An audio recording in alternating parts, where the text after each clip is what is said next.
Title: I met the forest guide who had no shadow. Opening narration, whispered tone. They say you shouldn't follow strangers into the woods, especially after sunset. But what if the stranger finds you first and promises to help you out? What if he says he's the forest guide? What if he looks human, walks like you, speaks gently like someone you can trust, but doesn't cast a shadow? Let me tell you what happened the night I got lost, and how I came back. Or at least, I think I did. Part 1. The Wrong Path. I was hiking the Hollow Pines Trail, alone, stupidly late in the day. It was supposed to be a 3-hour hike, in and out, but I started late, and the sun was already kissing the horizon when I reached the fork in the trail. My map said go right. I went left. The path narrowed, trees closed in, birds quieted, and within 20 minutes, I knew I was lost. The forest had changed, grew thicker, darker. The air got heavy like wet cloth. My GPS spun uselessly. No bars. I turned around to retrace my steps, and found another fork that wasn't there before. That's when I first heard the voice. Are you lost? It came from behind a tree, soft and calm. I turned, and he stepped out. Tall, thin, wearing a ranger's uniform, old-fashioned but clean, no name tag, pale skin, hair like wet ash, and the kind of eyes you'd avoid in a crowd, not because they looked evil, but because they looked empty. He smiled. You're not the first. The forest turns people around. I can take you back to your car. I hesitated. Then I nodded. He gestured for me to follow. And I did. Part 2. The guide who doesn't belong. He walked with ease, never tripping, never checking his footing, as if the woods opened for him. Is there a ranger station around here? I asked. There used to be, he said. Not anymore. People don't come as often. But I still help when I can. He didn't ask my name. He didn't say his. I glanced at his feet.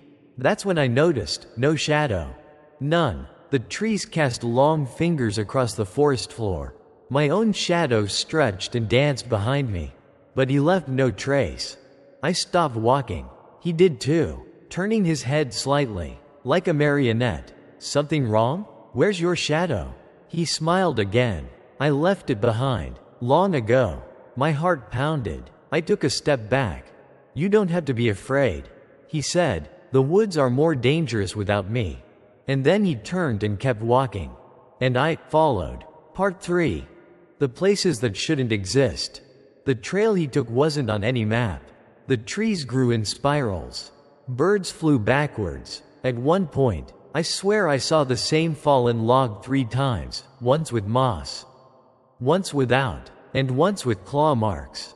He whistled a tune I couldn't place, something slow, winding, and wrong. Are we close? I asked. Closer than we were, he answered. We passed a tree with dozens of names carved into the bark. My flashlight caught one that looked fresh. Aiden, 2023. That's my name. I hadn't carved it. I stopped walking. How long have you been here? He looked back, face half lit by my flashlight. Long enough to know most people don't find their way out. The air turned colder. Part 4. The others.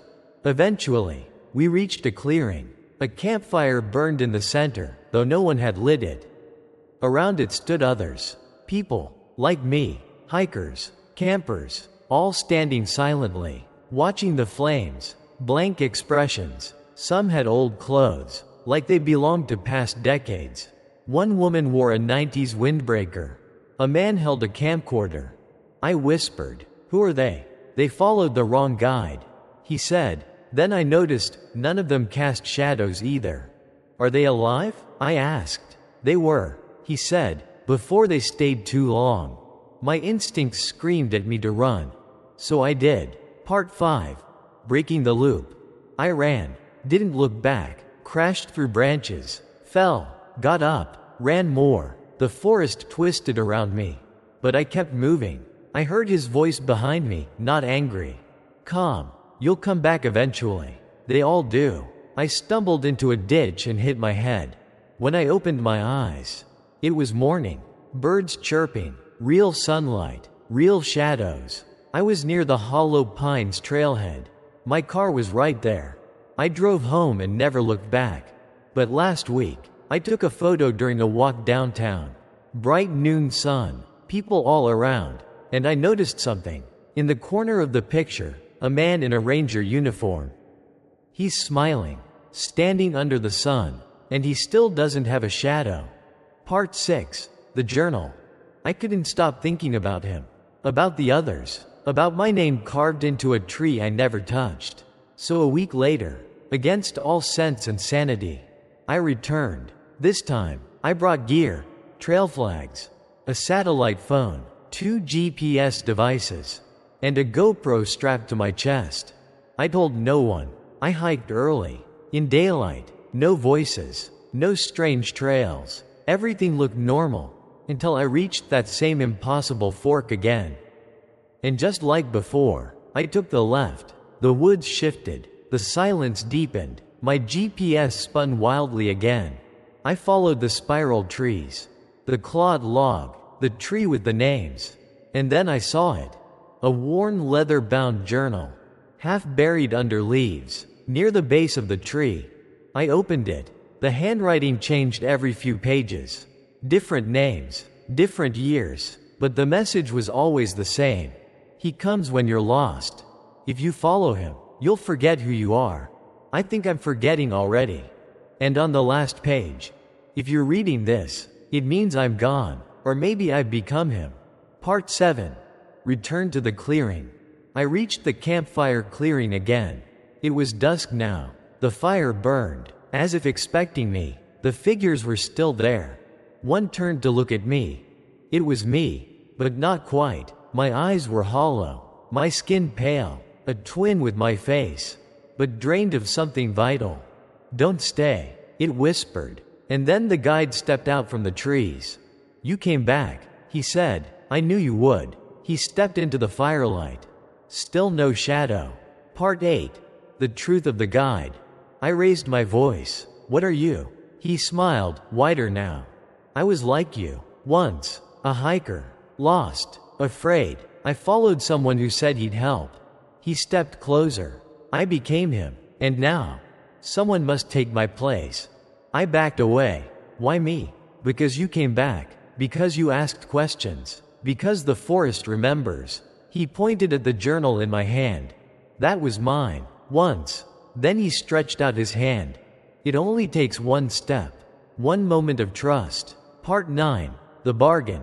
My legs trembled. I could run. I could burn the journal. I could scream. But something else happened. I asked, "Could I save them?" He blinked. No one has ever asked that. He looked back at the clearing. They forgot who they were.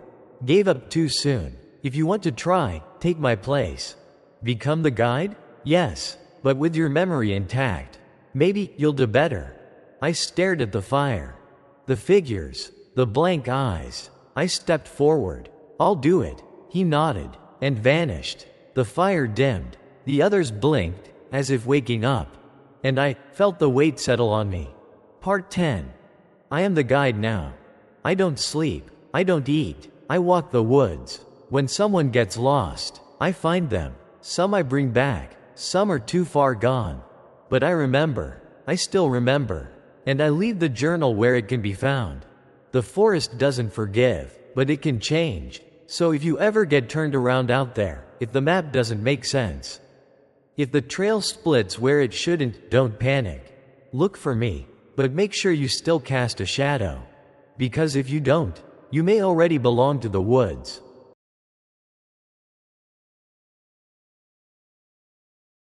I met the campers who disappeared in 1999. They never grew older. Opening narration. They vanished in the summer of 1999. 5 teenagers from a small town in Oregon. Their campsite was found, tents shredded, gear left behind, but the kids were never seen again. Most assumed a bear attack. Others whispered something worse. A local ranger even quit, mumbling about voices in the woods.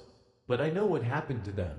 Because last month, I met them, and they hadn't aged a single day. Part 1. The assignment. I'm a freelance investigator. I specialize in cold cases, especially ones that don't make sense. The Hollow Lake disappearance had haunted the town of Elmbrook for decades. 5 teens, Sarah, Logan, Tyler, Cassie, and Eli. Their senior year camping trip turned into a headline tragedy. When a true crime podcast hired me to revisit the story for a 25-year anniversary special, I drove up to Elmbrook with a mic, a camera, and enough coffee to last a week. Locals were reluctant to talk. The sheriff who worked the case had long since retired. But I found his daughter, Katie, who agreed to meet me. She brought a cardboard box of her father's notes, photos, witness reports. One thing stuck out: a map of the area with a circle drawn far from the original search zone. Written next to it, in red pen, "Too quiet, don't go alone. Part 2, into the pines." I followed the map. The trail grew rougher, less traveled. Animal bones littered the underbrush. Wind died. Birds vanished. At mile 8, I found something. An old camera tripod covered in vines. Next to it, half buried, a film canister. I pocketed it. At mile 10, I found the campsite and 5 teenagers sitting around a fire. They looked exactly like their photos from 1999. Same clothes, same faces. Sarah was brushing her hair. Logan played with a deck of cards. Cassie looked up at me and smiled. "You made it," she said. Part 3. The camp that doesn't age.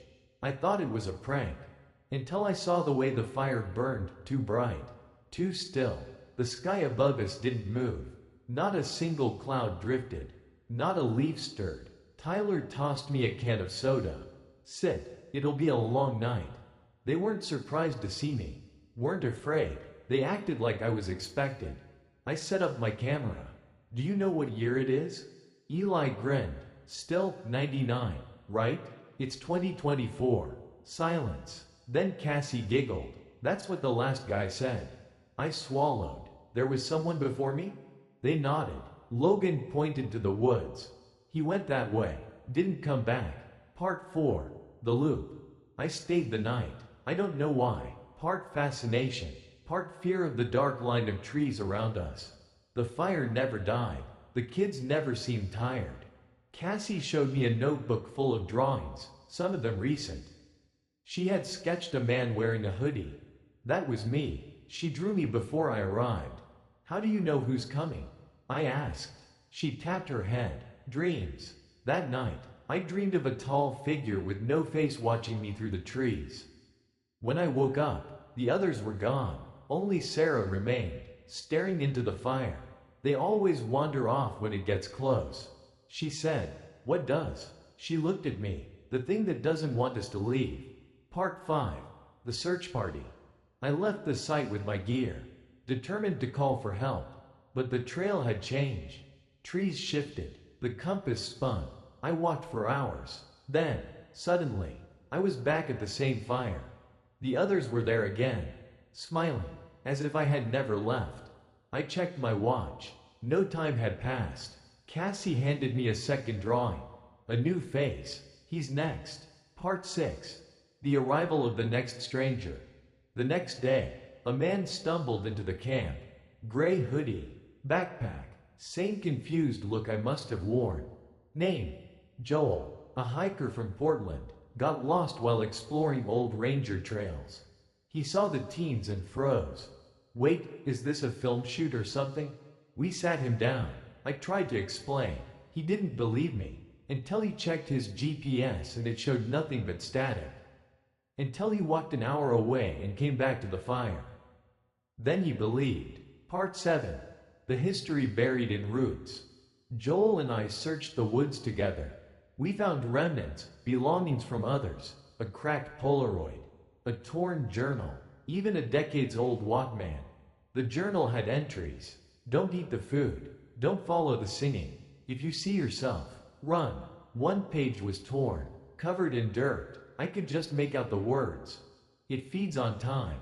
That night, we heard singing. Sarah's voice, but layered, echoing, wrong, like multiple versions of her were singing at once. Joel wanted to run. I stopped him. Wait until sunrise. Joel laughed, eyes wide. There is no sunrise here. Part 8. The Mirror Trail. Joel disappeared the next morning. The others shrugged. Some stay, some get taken. I noticed something in the woods, a trail of mirrors. Dozens of small, square fragments hung from branches like charms. I looked into one, saw myself, older, tired, wearing the same clothes I had now. But my eyes were blank. In the next mirror, I saw Joel, but he was smiling, with Sarah's eyes. I ran. The mirrors followed me. Part 9. Cassie's Secret. Back at camp, I confronted Cassie. What is this place? She finally broke. Tears welled. We weren't supposed to camp here. It was Tyler's idea. We crossed the boundary. Something woke up. It keeps us here. I leaned closer. Then help me stop it. She nodded. There's a way, but you won't like it. Part 10. The Sacrifice. Cassie led me into the heart of the woods, where the trees grew in circles. In the center, a pool of black water, still as glass. This is where it lives. She whispered. Who? She didn't answer. Instead, she handed me her journal. If you drop this in, it'll take one of us instead of you. I looked at her. But you'll disappear. She smiled. Truly, for the first time, I've been ready for 25 years. I took the journal, dropped it into the pool. The water rippled. A scream echoed through the forest, not Cassie's. Something older, angrier. Then, silence. Part 11. Escape. I woke up at the trailhead. Sunrise. Real birds. My camera was gone. My gear too. Only the drawing remained, in Cassie's hand. But this time, she had drawn herself, waving goodbye. Closing narration. They disappeared in 1999. But one came back. If you find the old trail to Hollow Lake, and the air gets too still, turn back. Because some things never age. And some forests don't forget. I met the one who walks between doors, and now I can't leave. Opening narration. It started with a hallway. A hallway that shouldn't exist. I was staying at a cheap motel on the edge of a small desert town.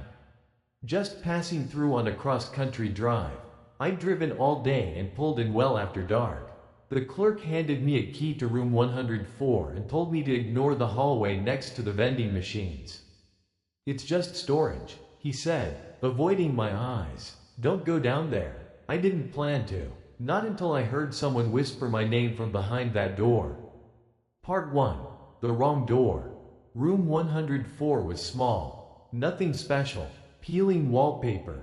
Buzzing light. I unpacked, showered, and lay on the bed with the TV flickering static. My cell had no signal. No Wi-Fi either. I was too tired to care. But then I heard it. A soft knock. Then a whisper. Ethan. That's my name. I got up, checked the door to the hallway. Nothing. Opened the front door. Just the parking lot. But when I passed the vending machine on the way back, I saw it. A narrow hallway. Not storage. Not labeled. Just wrong. Too long for a building this size. At the far end, a door. And it was open. Part 2. Between the frames. I stepped in. The second I did, the air changed. Heavy. Damp. Smelled like old wood and mold. The hallway behind me was gone. Only doors ahead, hundreds of them. Some wooden, some steel. One looked like a subway door. Another like a barn gate. None matched. I turned around. Nothing but more doors. I picked one at random and opened it. Inside, a room filled with clocks, all ticking in sync.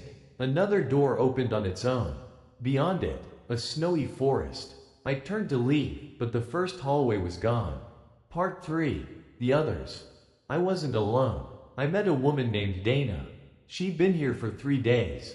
Or 3 years. Time worked differently. She found a map once, but it changed each time she looked.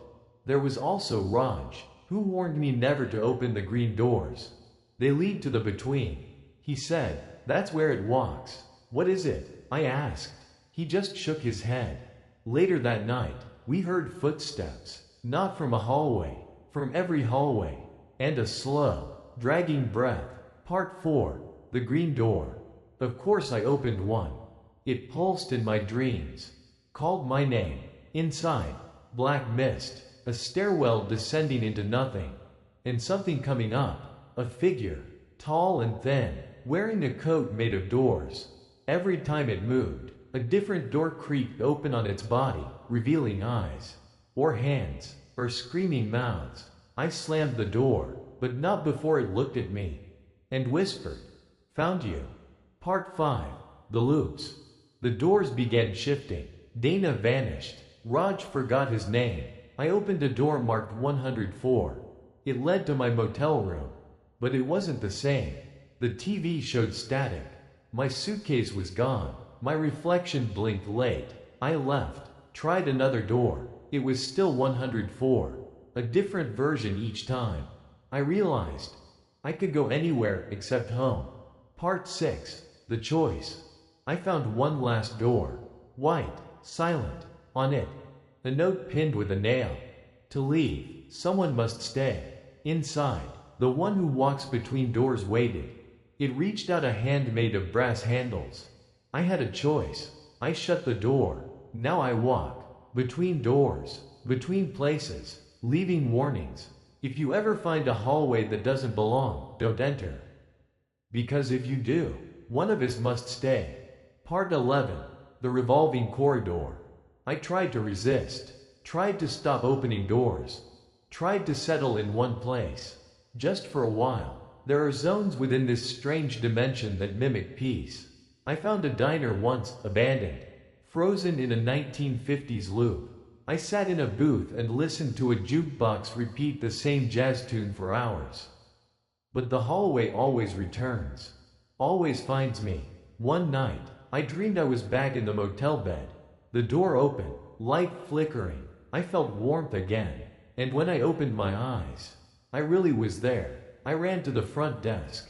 The same clerk was there. He looked up, startled. "You again?" he muttered. "Didn't expect you back so soon." "How long has it been?" I asked. He hesitated. 18 minutes. Part 12. The Replacements.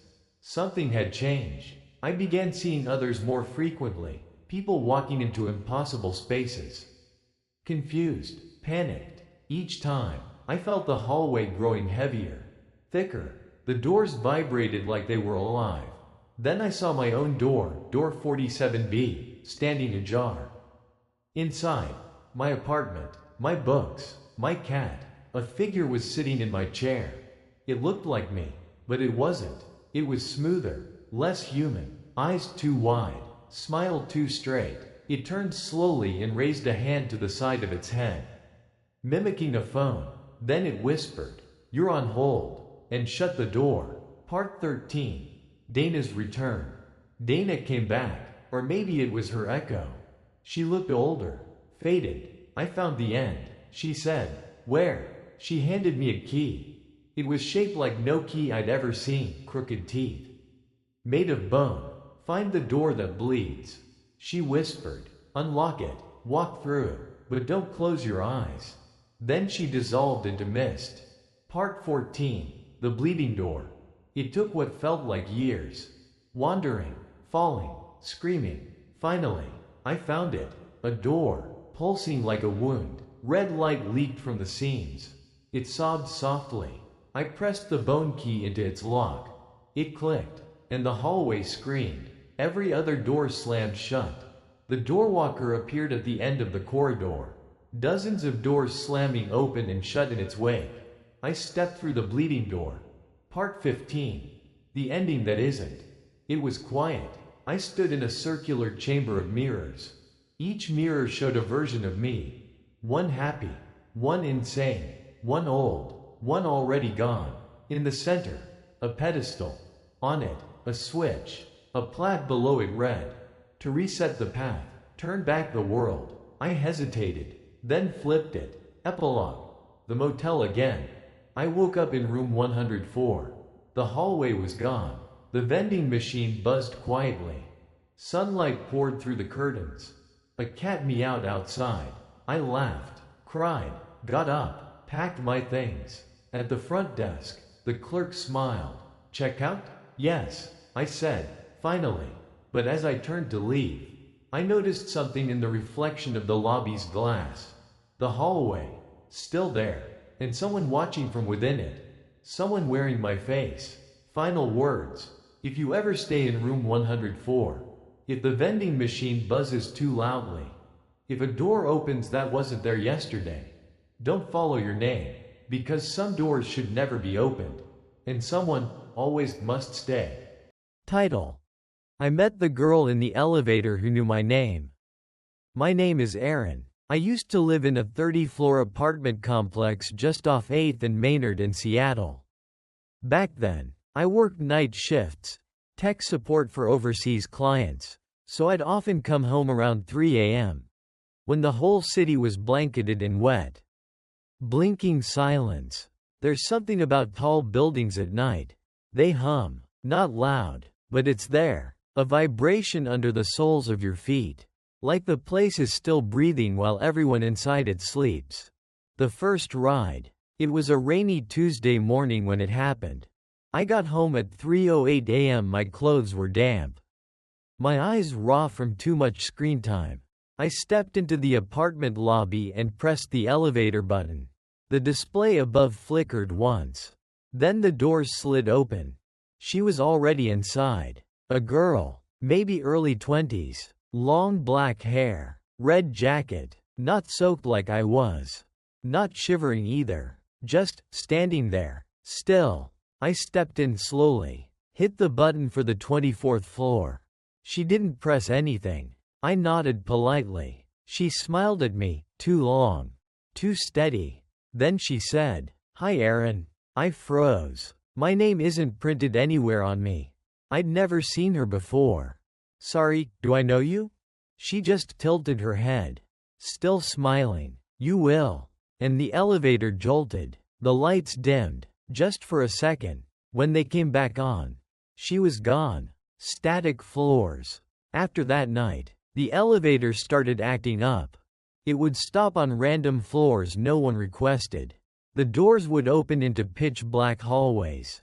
Once, I swear, I saw someone standing at the far end of floor 13, but the building didn't even have a 13th floor. Another time, the elevator took me all the way to the basement. I never pressed B. The doors opened to nothing. Just concrete and a faint noise.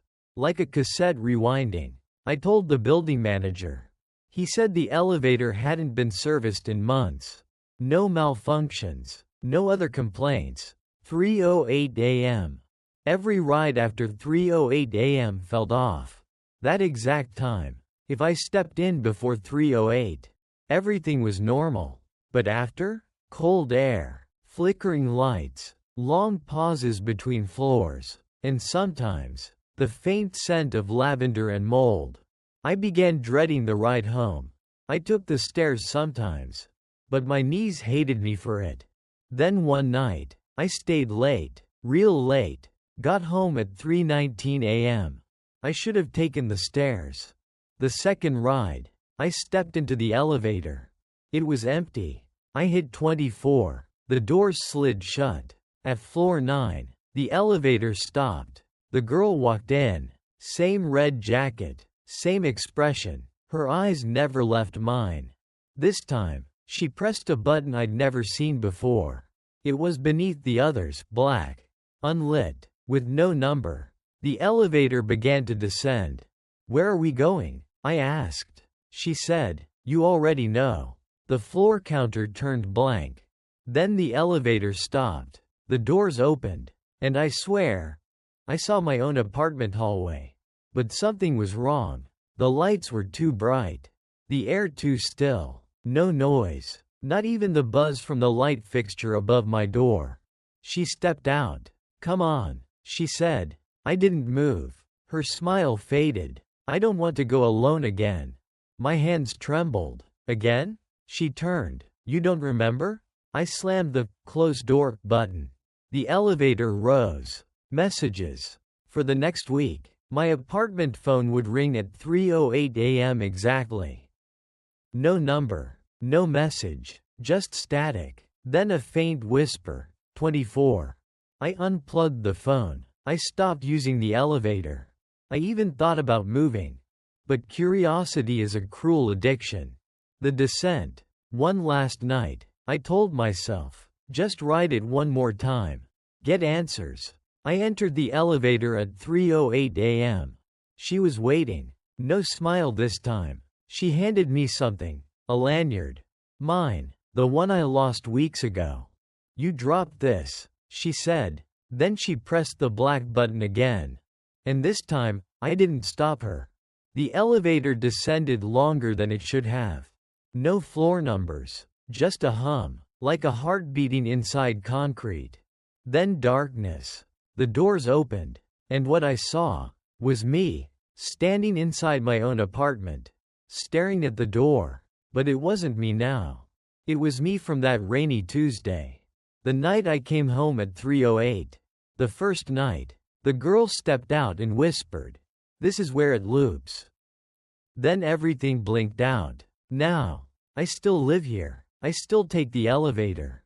But every night, I ride with her. She never smiles anymore. And neither do I. If you ever find yourself in an elevator after 3:08 a.m., and a girl in a red jacket walks in, don't speak. Don't press anything. And whatever you do, don't follow her out. What came after? I tried to leave. I packed my things, canceled my lease, and arranged to crash on my brother's couch across town. But the night before my move, the power went out in my unit.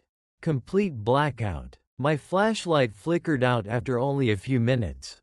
I headed down the stairwell with my suitcase. Every step creaked like it had breath. On floor 17, I saw her standing behind the door window. Red jacket, pale face, watching. I turned around, ran back to my apartment. The next morning, the manager swore the power hadn't gone out at all. Said my hallway had been fully lit all night. I moved out that day. But it didn't help, because now I see elevators everywhere. Other elevators. At the mall, in hospitals, in office lobbies. Whenever the clock strikes 3:08 a.m., if I happen to be nearby, one elevator will open. And she'll be inside. She doesn't always step out. Sometimes she just watches. Sometimes she gestures for me to come in. Sometimes she's not alone. The other ones, they started appearing about a month after I moved. Other figures, red jackets, not quite her. One night, I entered a hotel elevator at 2 a.m., heading to the 11th floor. A girl was inside, blonde, red jacket, same smile. "Hi Aaron," she said. I froze. I never booked under my real name. The voice beneath the elevator. There are nights I hear whispers from under the elevator shaft, like the echo of dozens of conversations at once, all garbled. Once, I heard my own voice, screaming. I leaned in close to listen, and the elevator suddenly dropped half a floor. I barely stepped back in time. The memory room. One night, she brought me down again. To the bottom. A place that isn't on any floor plan. A white hallway. Silent. No shadows. Room after room filled with scenes from my past. My first apartment. My old job cubicle. My mother's hospital bed. Except something was always wrong. My mother blinked, but too slowly. My boss typed the same key over and over. And all the clocks, all of them said 3:08. The last ride. I don't remember deciding to go. I only remember opening my eyes inside the elevator. Standing next to her. She looked at me, for the first time, with fear. "You're staying, aren't you?" I didn't answer. I just pressed the black button. The descent never ended. It still hasn't. Sometimes I think I'm writing this now. But it's just another room down here. Just another part of the loop. So if you find this message, or hear my voice in the elevator speaker, or see a girl in red, don't follow. Because if you do, you'll find out the worst truth of all. There's more than one elevator. And they're always going down. Divorced, and I work nights. not because I enjoy the dark or because I'm particularly alert at night, but because it pays a little more and people generally leave you alone. For the past 3 months, I've been the night security guard for an old warehouse on the outskirts of Elridge, one of those forgotten places with a name you only recognize if you're from there. The job is simple: patrol the grounds every hour, check the cameras, sign a few logs, and stay awake. Most nights, the only sound is the buzzing of fluorescent lights or the soft scuttle of mice in the corners. It's a lonely sort of silence, the kind you settle into like a bath that's gone lukewarm. On my first night, the manager handed me the keys and said, with a half smile, "You'll be fine. Just don't talk to the guy who worked here before you." I thought it was a joke. The first sign. A week into the job, I noticed something odd. One of the motion sensor lights, mounted on the back wall of the storage building, would flick on every night at exactly 2:11 a.m. Not 2:10, not 2:12, always 2:11. I checked the area. Nothing. No branches swaying, no rodents, nothing that should have triggered it. I asked the day guard, Benny, if he'd seen it before. He hesitated. I try not to look back there. The next night, I stood in front of the monitor at 2:10. When the light blinked on, the screen showed a man standing just at the edge of the light, near the tree line. But his features weren't clear, just a uniform, like mine. He didn't move, he just stood there. By the time I got outside, the area was empty. I chalked it up to shadows and fatigue. You see things when your body wants sleep and your mind refuses it. Title: I met the girl in the elevator who knew my name. My name is Erin. I used to live in a 30-floor apartment complex just off 8th and Maynard in Seattle. Back then, I worked night shifts, tech support for overseas clients, so I'd often come home around 3 a.m., when the whole city was blanketed in wet, blinking silence. There's something about tall buildings at night. They hum, not loud, but it's there. A vibration under the soles of your feet, like the place is still breathing while everyone inside it sleeps. The first ride. It was a rainy Tuesday morning when it happened. I got home at 3:08 a.m. My clothes were damp, my eyes raw from too much screen time. I stepped into the apartment lobby and pressed the elevator button. The display above flickered once. Then the doors slid open. She was already inside. A girl, maybe early 20s, long black hair, red jacket, not soaked like I was, not shivering either, just standing there, still. I stepped in slowly, hit the button for the 24th floor. She didn't press anything. I nodded politely. She smiled at me. Too long, too steady. Then she said, "Hi Erin." I froze. My name isn't printed anywhere on me.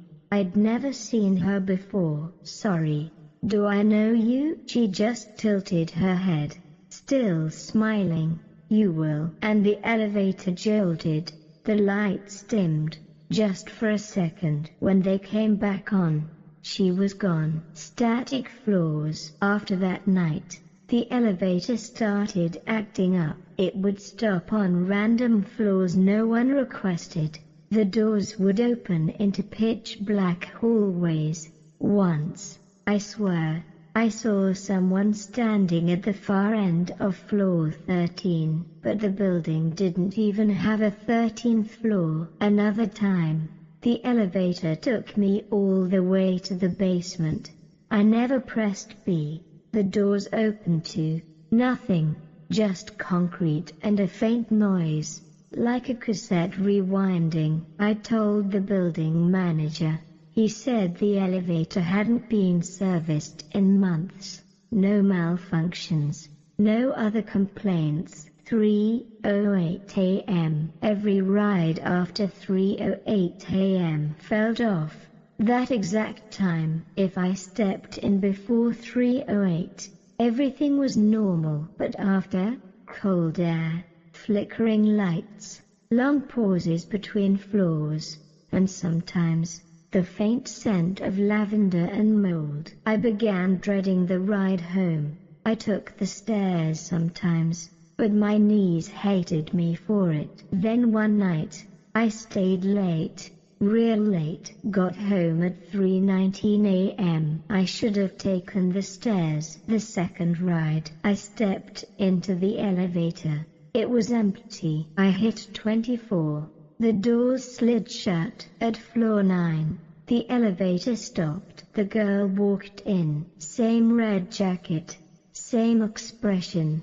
Her eyes never left mine. This time, she pressed a button I'd never seen before. It was beneath the others, black, unlit, with no number. The elevator began to descend. Where are we going? I asked. She said, you already know. The floor counter turned blank. Then the elevator stopped. The doors opened, and I swear, I saw my own apartment hallway.